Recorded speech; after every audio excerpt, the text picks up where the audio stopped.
দিল্লি থেকে প্রচারিত অনুষ্ঠান দেখছিলেন। এখন আমাদের কলকাতা কেন্দ্রের অনুষ্ঠান। আজ থেকে শুরু হলো কলকাতা কেন্দ্রের রবিবার সকালের 1 ঘণ্টা ব্যাপী এই অনুষ্ঠান। এই অনুষ্ঠানে আপনাদের সবাইকে স্বাগত জানাই।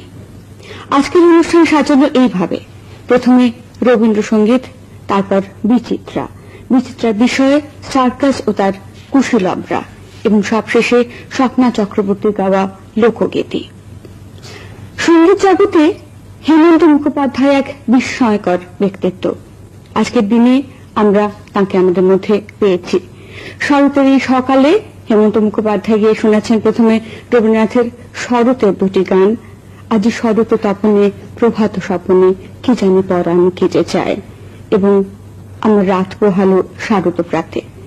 তাঁর গাওয়া তৃতীয় রবীন্দ্রসঙ্গীতটি হল আমি চঞ্চল হে আমি সুদূরের পিয়াসী।